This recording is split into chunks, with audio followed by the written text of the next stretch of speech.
get us going. And welcome to Crosspoint. We're so excited that you're joining us as we are kicking off a brand new series called Spark, Igniting the 167. Not the 317. Right. The 167 is what we're talking about. We've crunched the numbers, we've done the math, and we have determined there are 168 hours in the week. We didn't. Somebody else Really smart. We had our accounting team go through it. 168 hours a week. We're assuming you spend one of those hours right now with us. And so what do you do with the other 167 hours? And so over the next 5 weeks, we're going to be talking about how we can ignite those 167 other hours, developing healthy rhythms and living with purpose. And we're excited that you're going to be with us over these next few weeks, as all it takes is a spark. How about Brad and this Crosspoint band again? Didn't they sound great? Yeah. You guys can applaud for yourself. That's good. I'm applauding for the rest of them. Okay, that's good. We're applauding for each other up here. Good. I'll applaud for you later. Oh, okay. My name is Eric. I'm your host. There's one slow clap there. You there. go. All right. God bless you. God bless you. You know how I like to spend my 167 hours? I like to look at mindless research. And I came across this study the other day that dove into something that I think is really important because we've advanced in so many different ways in our world, from the medical perspective, from technology, but we have gotten worse, believe it or not, at The Price is Right, the game show with Bob Barker, then Drew Carey. Back in the 1970s, people could guess the price of products, and they were usually, if they were off, about 8%. Now, here in 2021, folks are off about 20%. And so my bright idea to spark, change and wonderfulness in the world is to get us better at The Price is Right. All right. So if you don't mind, I thought we'd play. Do we have something for that? Like, could we play The Price is Right? Do we just? Oh, look at this. We just happen to have some music. Oh. And so we're gonna play The Price is Right. What we're gonna do is, I went to the Kroger today. Spent my own money, by the way. Oh man. And dropped a lot of cash. I got some products. We could not get the actual music of The Price is Right. Yeah, it's a copyright thing or something. It's all right. It's okay. I mean, I spent my own money on some stuff here at Kroger, but you guys don't have to spend money on The Price is Right theme. It's all right. So what we're going to do is I'm going to take some products that I purchased at the Kroger, and then Brad is going to see if he can guess. You're going to put me on the spot, huh? Correct price of these items, and then you can either guess, does Brad need to go higher or lower? Is he off? Okay. Okay, all right, when it comes to these things. I do the shopping in my house, so I might be okay. Okay, but we'll see. These are Band-Aids. These are the frozen version. And they're like the brand Band-Aid, not like the off-brand, like Kroger brand Band-Aid. No, and they're Disney. I assume that means they cost more, right? Well, you tell me, Brad, how much do these things go for? I'm going to go with $5.99. Higher or lower? Yeah, lower is correct. Man. These sent me back $3.49. Oh, man. All right, next item. You got a little kid, so you probably do, and they love goldfish. Goldfish. How much? Yeah. The goldfish. How much are you I'm going to go with $2.99. $2.99. Higher or lower? I'm hearing everything in there, too. What do we think? I actually picked these babies up $1.99. Oh, man. I got the Kroger card discount in there. So, wait a second. Does that mean I still got that one? No, because you got $1 off? We're going to still say you lost, Brad, because that's more fun. Okay. Okay, Ziploc bags. Ziploc bags. These are they're 19. 19, what an odd number. Not 20, but 19. 19 of the freezer quart Ziploc bags. Oh, they're fancy. They're actually the Ziploc brand. So I'm going to go with $4.99. Ooh, so close. Well, maybe I should. Are they so close? Lower, Am I close? Lower. That's lower. It's $3.99. Oh, I was $3.99. Yeah, Brad, you were off here. Okay, so finally, our final product is my all-time favorite, Ho-Hos. We got the Ho-Hos. I thought Twinkies were your favorite. Smiling is my favorite. I'm gonna make smiling. Smiling is my favorite. How much do the Ho-Hos go for? I'm gonna go with $4.50. Higher or lower? Lower. I got these babies for $2.99. Yeah, it's a steal. It is a steal. They're also making them smaller, and there's less in the package. All right, Brad. These days, so. You don't have to just ruin everything. Who wants a ho-ho? Anyone want Oh, back there? we're throwing the ho-hos. You online, you want a ho-ho? Oh, gosh. Oh, boy. Don't hand anyone the toss eye. a ho-ho there. There you go. You want a ho-ho, Brad? Sure, I'll take one. Oh, there you go. Yeah, I'll share probably that, have to... Share that with the rest of the band. We'll break it up into pieces. That's all we have time for The Price is Right today. I originally was going to do my shopping for The Price is Right at the dollar store. And then... What? Did you think I'd get... I guess I was way off. You said 20%. I think I was like almost... I think it was a 0. I'm just waiting for people to catch the dollar joke. Oh, okay. Hey, for those of you who are in the venue, just a reminder that we ask that if you're not vaccinated, that you continue to wear a mask. If you are fully vaccinated, you don't have to wear a mask here in the venue. And we'd love people to connect with you too. And so if you could fill out the digital connection card, that would be great. For those of you watching online, just push the button on the screen. That'll take you right there. Those of you in the venue, just take a picture of the QR code on the seat in front of you. That will take you right there. If you're a partner or regular tender here at Crosspoint, then you kind of know the drill. Put your name on the card, update any information. If you're joining us for the very first time, if you do include your mailing address on the card, we'll send a little gift to you in the mail this week as our way of saying thank you. We'll be sending you some ho-hos is what we'll be doing. I don't think we send them, no. We know. I don't think so. Hey, just a reminder that Sunday mornings during the 9 o'clock service, kid services are back. During that time, you can register your kids in advance beginning on Tuesdays at noon. And so if you're unable to do that this weekend, we can send you a reminder email if you'd like to sign your kids up for Sunday mornings at 9 o'clock. You can mark that on your connection card if you'd like that. Always looking for great volunteers, too, to help out in our kids' environments as well. If you're interested in that, again, mark that on your connection card. And if you can't join us on a Sunday morning or your kids can't, just a reminder that we have our awesome kids environments online, everything from toddlers all the way up through seniors in high school. You can check out the Crosspoint YouTube channel for that. And for students in 7th through 12th grade, CSM, Crosspoint Student Ministries, in-person small groups continue on Mondays right here on the campus at Crosspoint. And something to help out the parents. I don't know if you've checked out the Meet the Parents. It's not a podcast. It's like a video cast, well, right? They call it a podcast, but I think everything's a podcast. It's on the now. YouTube. It it's is on the YouTube. It's a you video. can actually see their faces. You do. Episode 2 of Meet the Parents, Oops, I Did It Again, with Mark and Julie, is now available, and they're going to take a deep dive and discuss the tension of learning from our mistakes and the value in that. And so be sure to check that out on YouTube. And the Bloodmobile is coming to Crosspoint. It's an awesome opportunity for us as a community to give back to those in need. And so if you would love to give blood here at Crosspoint, you can. Thursday, July 1st in the parking lot just prior to the service. And you can sign up on the Crosspoint app if you're interested in doing that. And get this, free gifts, 2 free food truck meal tickets for each donation, plus a $15 e-gift card. Ooh, that's awesome. Did we give them the ho-hos too? I'm going to have my own truck. I'm going to have a hostess truck. It's got quite the spread. When you say truck, you mean like the back of your van, right? Yeah, something like that. I got me a white panel van. Very popular. You have a big coat that you just open them up? Okay. Right. Sorry. That will be muted in the video. And don't forget, speaking of Thursday nights, Food Truck Thursdays are back all summer long, weather permitting. So if you get an opportunity to come out on Thursdays, come a little early, enjoy the food trucks, and stay for the service. Well, we got a great service planned for you today. So excited that you're with us as we're beginning this brand new series called Spark, Igniting the 167. And we're going to be looking at building healthy rhythms into our lives. And to get us going in that direction, Brad and the band have some great music for us. So stand and join us and sing along as they lead us. Well, welcome, Crosspoint. Get up off that couch, put your hands together, and sing with us.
nations bow, mountains shake at the sound of just one name. Over all, Jesus reigns. I know. Lift your voice today. Nations bow, mountains shake at the sound of just one name. Over all, Jesus reigns. I know.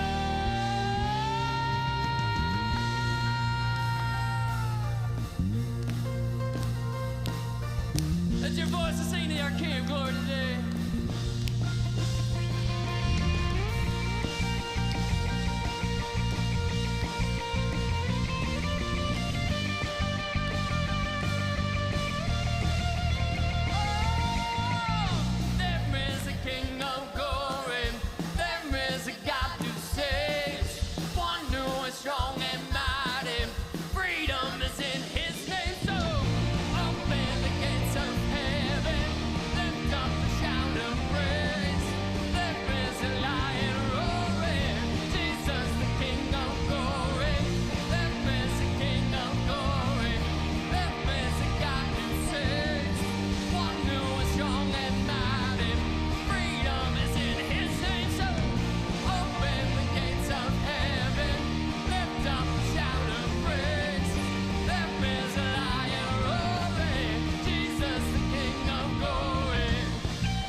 Keep singing today.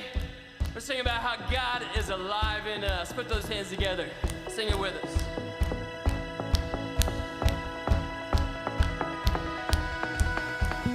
I was lost with a broken heart.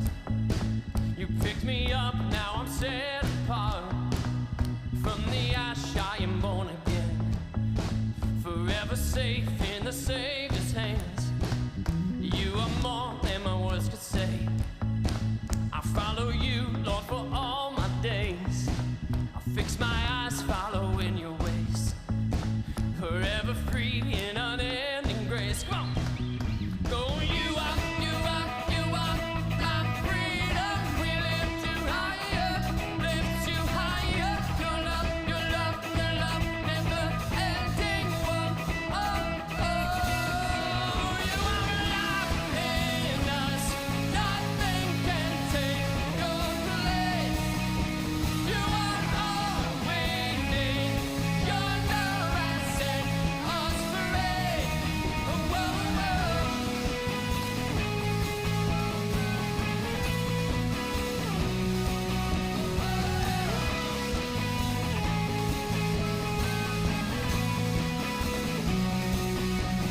in the midst of the darkest night, let your love be the shining light, breaking chains that were holding me.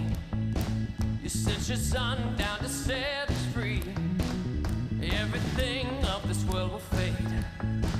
I'm pressing on till I see your face. I will live, let your will be done.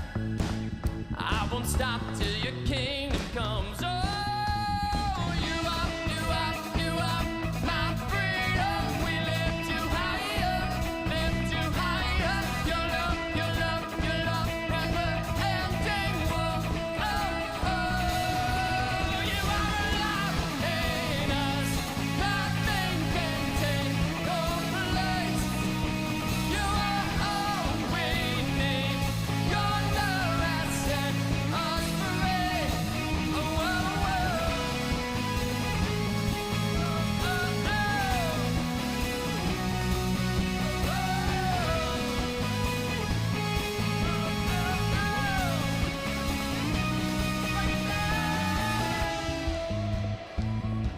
keep those hands going. Oh, you are You are my freedom, we lift you higher. Oh, you are my freedom, we lift you higher, lift you higher. Your love, never ending. Whoa, oh, oh, you are alive in us, nothing can take your place. You are all we need. Your love has set us free. You are alive in us. Nothing can take your place. You are all we need. Your love has set us free. Oh, oh, oh.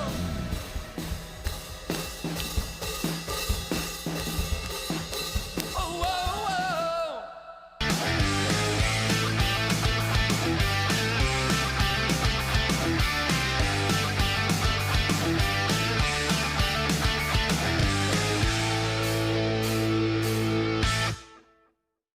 Wow, well, hey, welcome, Crossman. Let's make some noise again for Brad and the band. Wow, getting us kicked off and started in the right way. Man, my name is Mark, if we haven't had the opportunity to meet one of the pastors around here. And, man, welcome to week one of this incredible series, Spark.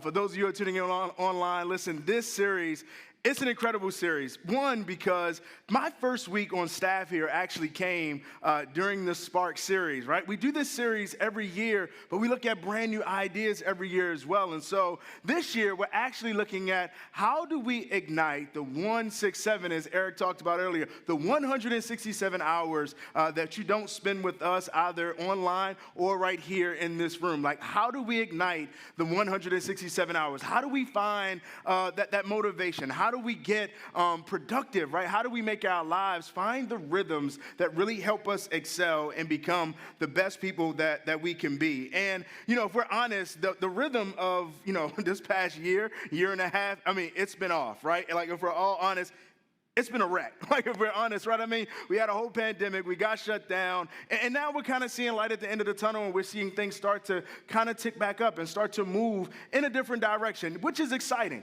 But we know that when we have those interruptions and when we have those things happen, one thing, it's hard to get back into good rhythms, and it's so easy for us to fall back into unproductive ways. So glad you guys are here, and on that note, we're gonna get right into it, because this week we're gonna start off with this grand idea: reset. Right? That's what we're going to do right now, right? That's what we need to do. Hit the giant reset button. Like, let's start over. Let's do that old thing we used to do, like hit Control, Alt, Delete. Do we even do that anymore? Right? Like hit the reset button and just really start from the bottom. Let's start from zero. Let's really start to analyze things different. And, you know, we really can't start or reset unless we're willing to do this one thing. And that one thing is that in order for us to reset, it's good to start with the detox, right? I mean, if you really want to get a good reset, start from zero, right? Started from the bottom, now we're here, kind of Aubrey Graham, Drake flow, right? In order for us to start from that place, it's good to detox. Because, see, let me tell you this. I know some of you are like, oh my God, detox, what is he talking about? I thought I came to church. Well, listen, I want you to know detoxing is never a waste of time. You know why? Because you spend your time getting rid of waste. Right? Like, that's what we do. We spend time getting rid of waste. And you know, and this is how we do it, right? we get rid of waste. And I know it's like, it's a joke, but seriously, like, we need to start getting rid of the waste. Getting rid of some of the toxic, right? I'm not going to use this on stage. Don't be too concerned. But listen, we need to get rid of the waste. Because, see, whether you know it or not, like, we've probably picked up some toxic behaviors, some toxic habits, right? We've probably been snacking a little too much during the pandemic. Some of us have picked up the quarantine 15, or is it 25 now, or is it 40? I don't know, Eric. You got to update me. I just stay away from the scale. But you know, we picked up some tough habits. And, you know, with those habits, like, we really have to be careful, because they have a way of kind of sticking around even though things have changed. And so when we pick up some of these, like, toxic behaviors, it's good for us to detox. And that's what I kind of want to start us on this journey of resetting, because we really do have to get rid of some of those toxins. And let me tell you, toxins aren't just what we put in our bodies. Toxins are the sleeping habits that we've embraced, right? For some of us, it's toxic relationships with maybe technology, or maybe, toxic relationship with Netflix, right? I mean, talk about binge watching, right? I mean, how many of us have binge watched something during this time period, right? And so, I mean, all of us have found some toxic behaviors. And it's okay. Like, it's nothing wrong with that. But the challenge is we don't want to stay there, right? We actually want to be able to pick up and move forward. And so one of the things that we did in my house, we actually decided to do keto. Right? Everybody's hearing that word now. If you've driven down 69 around here, there's a big sign that says keto bread, right? So my wife and I, Whitney and I, we decided to start keto, and this has become a good friend of mine as a result of keto. But no, keto, if you're not aware of it, it's basically the type of, I call it keto purgatory. That's what I call it, because I feel like I'm just waiting to get back to the things that I love, right? But it's a keto diet, and essentially what it does is you can only eat like proteins and veggies for the most part, like no carbs, like no sugars, no bread, none of the stuff that you like, the ice creams, the donuts. I mean, come on. Like, I mean, it's just like all of the stuff that you crave. Like, I can't wait to get my fingers around like some Chick-fil-A fries, or just like, just some, I can't wait. So I feel like I'm in purgatory. But what I know is that it's actually good. And if you're not familiar with keto, essentially what it does is it's taking, it creates a system whereby you're eating foods and you're allowing your body to now burn the fat. But in order for it to burn the fat in your body has to hit ketosis, which means that you lose all of the carbs because you're not putting the carbs back in. And when you're not putting the carbs back in, your body actually burns what it should be burning, the excessive fat, right? And so it creates this system, and really what it's doing is it's actually resetting your system. And I was like, that's pretty good. Like, I was just doing it because really Whitney made me do it. I really didn't volunteer. But I'm doing it, and I'm like, man, it's actually a good point, because I came up with this really cool, like, unscientific principle that I think applies to all of us. And that's this. It's that toxic is anything that is artificial or superficial. That when we think about, this idea of what toxic is, it's really the things that don't have substance. It's the things that we kind of indulge in, or relationships, or things that we give energy to that really are kind of superficial, if we're honest, or maybe artificial at best. And we really need to, if we want to reset, we really have to be, really serious about not spending our time in artificial friendships or artificial relationships or superficial things or superficial activities, because what happens is they begin to make us less productive. And because of that, if we began to surround ourselves or continue to put things around us, or we just pick up things along the way that are like superficial or artificial or things that just don't have substance, guess what? You start walking around with a lot of waste. Or you really start to believe that the superficial things and the artificial relationships are real. And then you're actually living in delusion. And so because if toxic is anything that's artificial or superficial, guess what? In order for us to reset, we should know this about reset, that reset is getting back to what's real. That's it. When we think about resetting our lives, when we think about resetting ourselves and getting reset on a mission or creating a new rhythm, we should really think about what it means to get back to what's real. I mean, real relationships where we actually talk about our real feelings and not things that are just on the surface like we do with some of our neighbors who live across the fence from us, right? I'm talking about real conversations with people who don't look like us or who come from different backgrounds than us. I'm talking about like real. Like, you have to get real with yourself and have hard questions about behaviors that you have, or an attitude that you continuously display, or the way in which you put yourself above others, right? Like, you have to be willing to have real conversations. And let me say, it's not easy, right? It's not easy to have real conversations. It's actually not easy to have real relationships that people love you and they care about you and they're willing to tell you when you're wrong. They're willing to tell you when you're just missing the mark. They're willing to support you when you have an idea or you have something that you want to go after. But now is a time for you to really embrace the real. See, because when we get back to the real, when we get back to real relationships, it gives us an opportunity to gain the right perspective.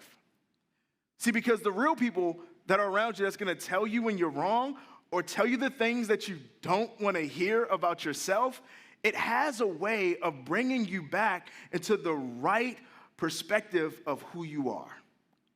Right? And sometimes when we're surrounded by a lot of artificial things or a lot of artificial realities, it oftentimes just distorts our perspective. And we need people around us that can really help us to get into a good rhythm. And I know, listen, we live in a country, we live in a community that we can find ourselves kind of insulated by a lot of superficiality. A lot of things that make us believe that we got to keep up, well, where I'm from, we would call it keeping up with the Joneses, right? Or keeping up with folks who, the Kardashians, there we go, keeping up with the Kardashians, or maybe we left them a long time ago. But we're trying to keep up with people, and we're trying to make sure that our kids are involved in certain activities because we don't want the women, the wives, or the husbands in the HOA to be talking about us. So we want to make sure that our school district looks a certain kind of way because if it doesn't, then what are they going to say, right? We want to make sure, like, there's certain things that we are going after that when we boil it down, is that really what it's about? And so if we want to reset, we got to be willing to do what's real. Now, not only just what's real on the outside, but also we have to be real with ourselves. It's one thing to have other people that's going to be real with us, but then even if they're real with us and we're not real with ourselves, if we're not willing to have a conversation with ourselves, then guess what? We're probably not going to see much progress. And so, if we really want to be able to see some true change, if we want to see things happen in ways that, we see the progress and we see the productivity tick up, then we got to have a real conversation with ourselves. And so I got a really good illustration of this because there are times when we can be in a space and we actually need to put ourselves in someone else's shoes, or sometimes we need to lose the power that we have. And then it kind of gets stripped away from us, and we get put in a position that we don't even realize how we've been treating other people. So why don't you take a look at this clip?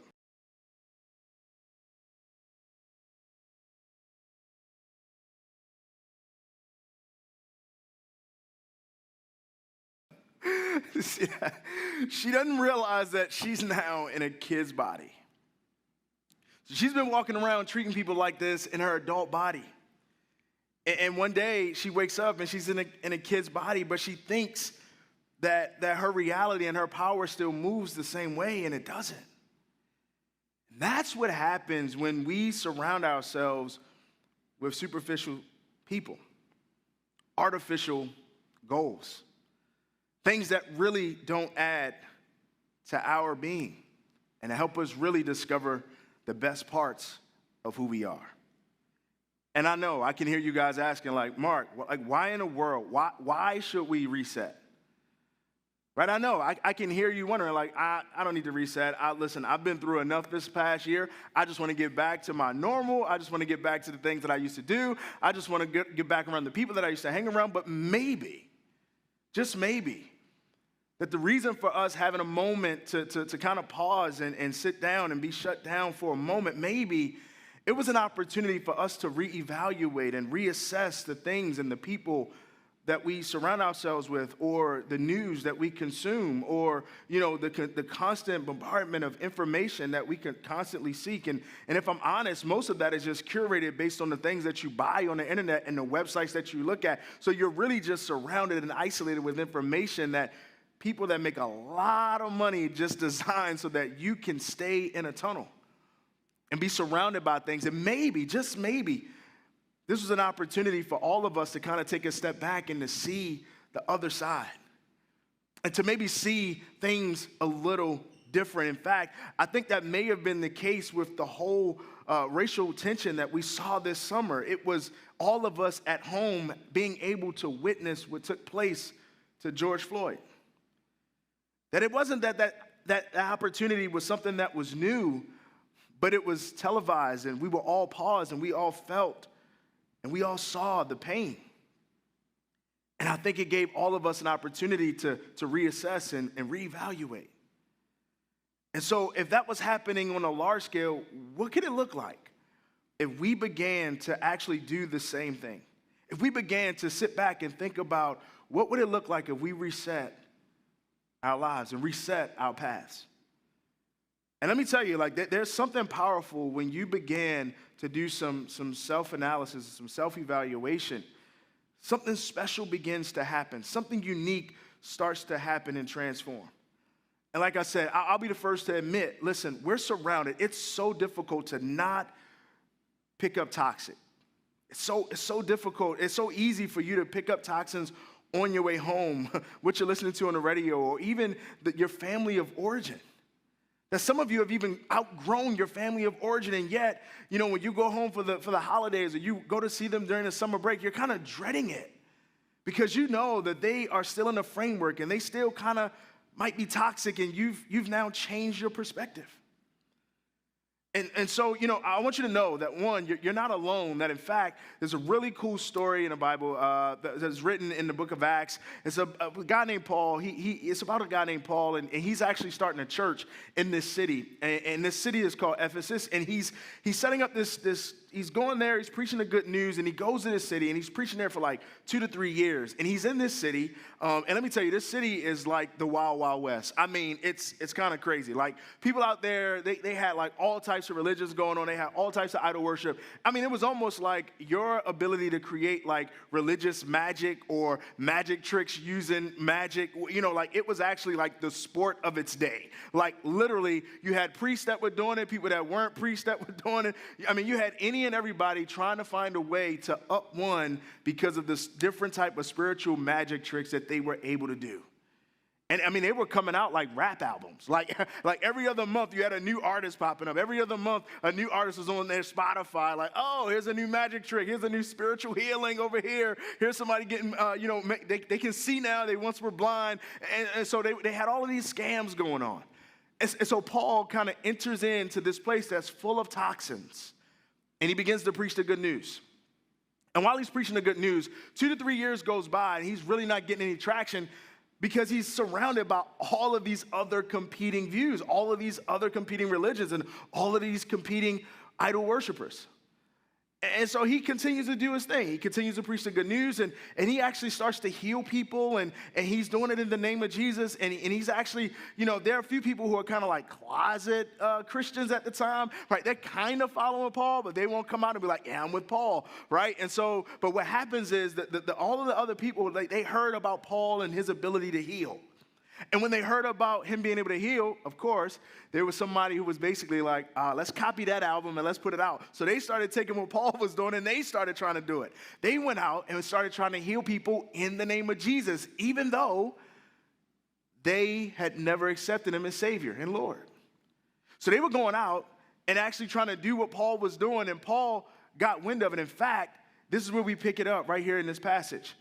It says that one day, the evil spirit answered them, meaning the other people that were trying to perform this miracle. And the evil spirit says this: Jesus I know, and Paul I know about, but who are you?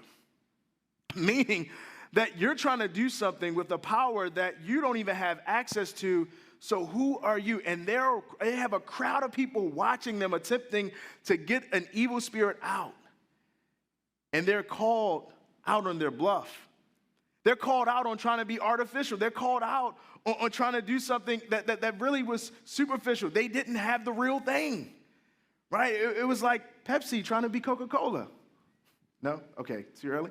But it was one of those things whereby, they were trying to be the real thing. And here's what happened. Here's what happened. It says this. It says, many of those who believed now came and openly confessed what they had done. Well, I mean, they kind of had no other choice because the evil spirit already called them out. Like, I don't even know who you are. I know Jesus. I know about Paul, but I don't know who you are.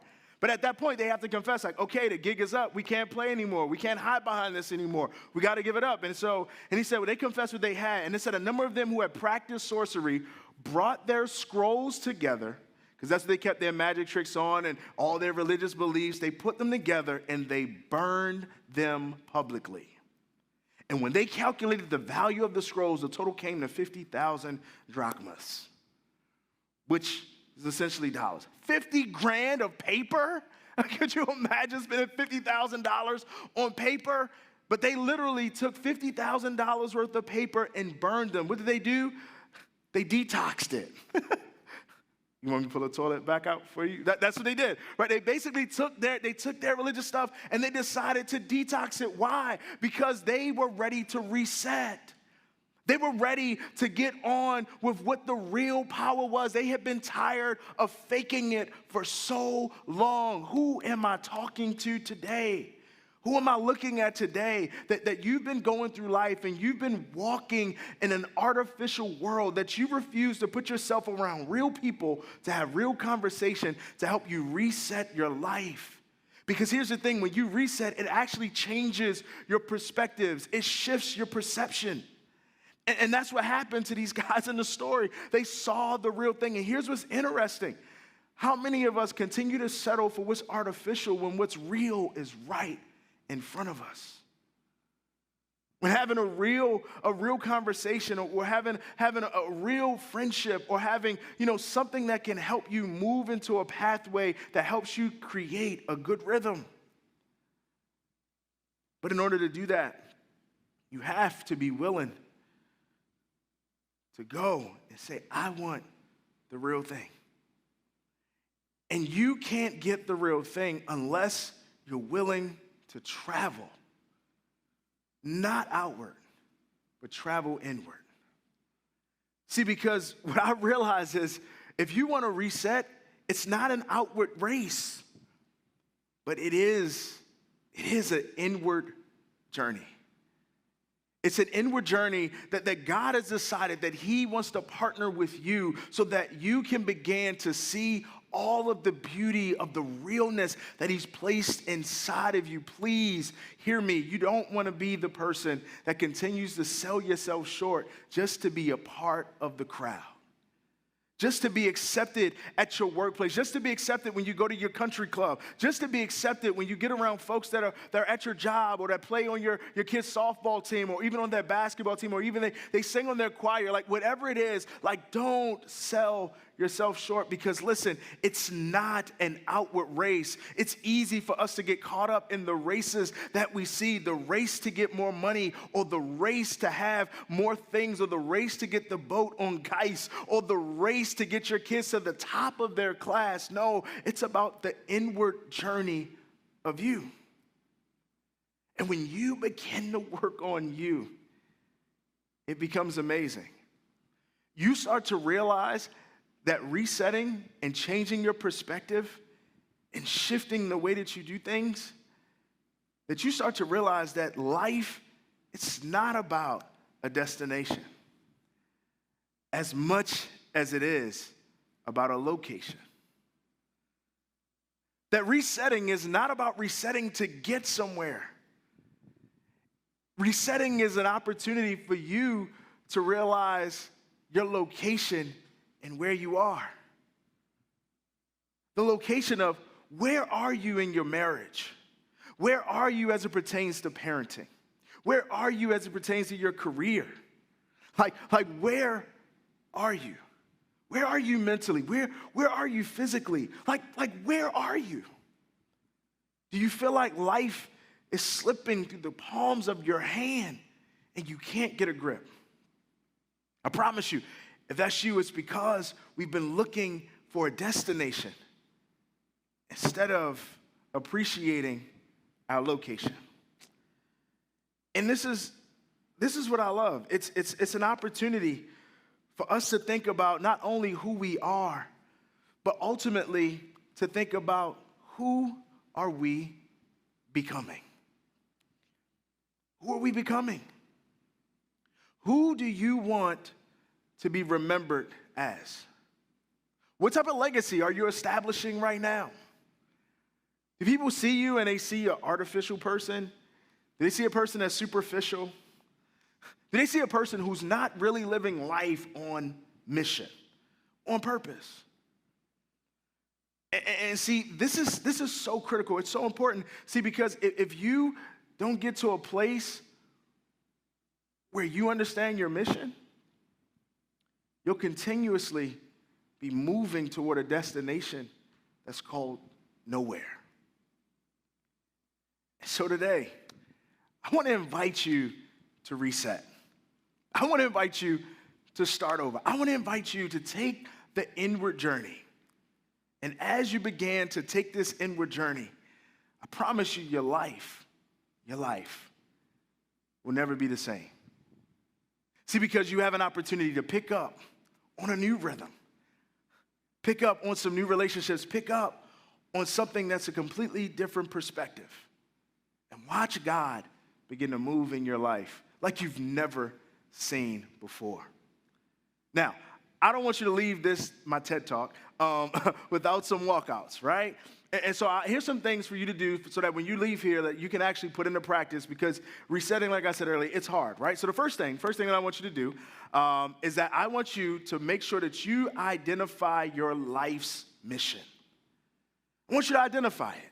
Take some time, spend some time, right? And begin to think about, like, what is my life's mission? What do I want it to be? And here's the coolest part about this. Please, write it down. Like, don't just think about it, but write it down. You know why? Because if you write it down, it's stats say that 75% of you will do it if you write it down. You're 75% more likely to actually do it if you write it down. So that's one of the things that I want you to do this week. It's one of your next steps, actually the first next step. I want you to go ahead, write down, identify your life's mission, and write it down. Now, here's another walkaway, another take home for you, another next step. And really, I like this one because it actually will help with the first one, okay? And so this one is, I want you to consider serving. I want you to consider serving, because here's what I discovered. What I discovered is serving helps you to clarify your mission. That when you decide to do service for someone else without getting money, without, something attached to it, it opens you up. I mean, it creates opportunities for you to have conversations and to connect with people who you would have never imagined. In fact, I'm where I am because I decided to serve. And so we got a ton of ways for you to serve around here. You can serve in our kids and student environments. We love for you to serve even at the door. Be a greeter. Why? Because you're going to end up speaking to people and connecting with people that may help clarify your mission. Or maybe you want to work in the back with the text, or maybe up here in the band. We got some amazing band folks, but maybe that's you. And it gives you an opportunity to go ahead and clarify that mission. Now, last next step, and this one is pretty cool too, right? Especially for those of you who are watching online.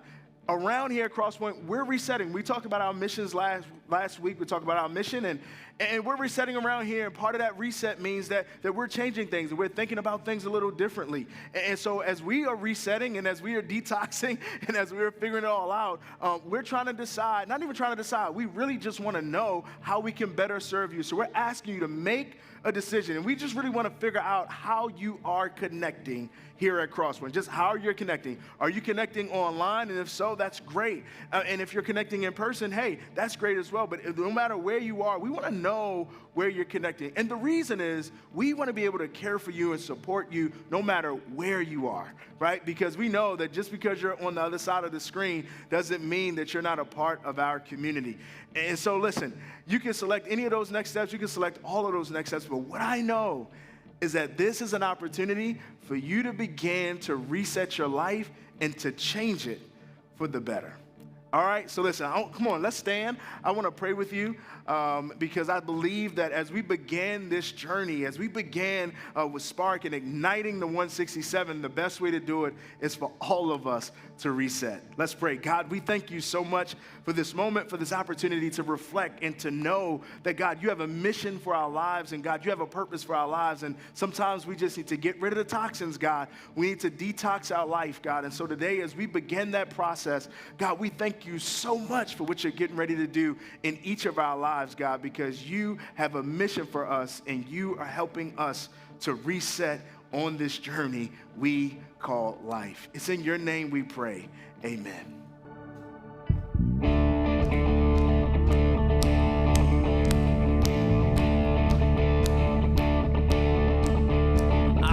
buried beneath my shame.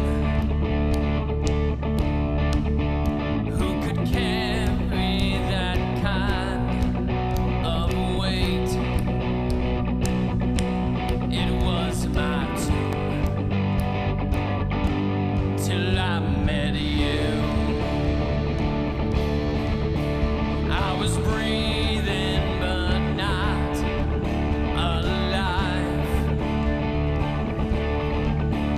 All my failures I tried to hide. It was my tomb. Oh, till I met you. You called my name, and I ran out of that grave,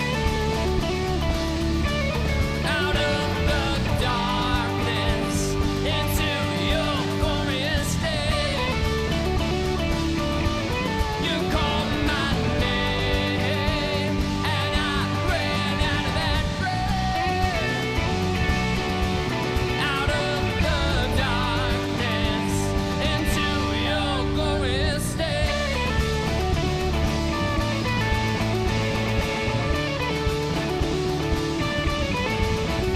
Now your mercy has saved my soul. Raise your voice today.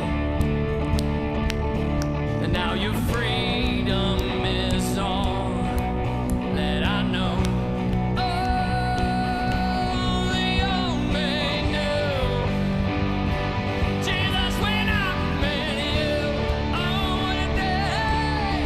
You called my name, and I ran out of that grave, out of the darkness into your glorious day.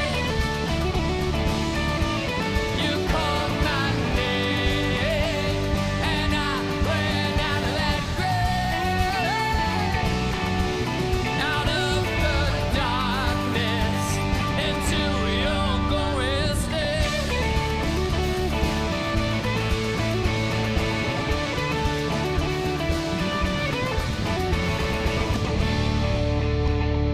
Give those hands going today. We all needed a rescue. We all needed a reset. Sing this with us. I needed a rescue. My sin was heavy, but chains break at the weight of your glory. I needed shelter. I was an orphan. Now you call me a citizen of heaven. When I was broken, you were my healing. Now your love is the air that I'm breathing. I have a future. My eyes are open. It's when you call my name. I ran out of that grave, out of the darkness into your glorious day. You called my name, and I ran out of that grave, out of the darkness into your glorious day.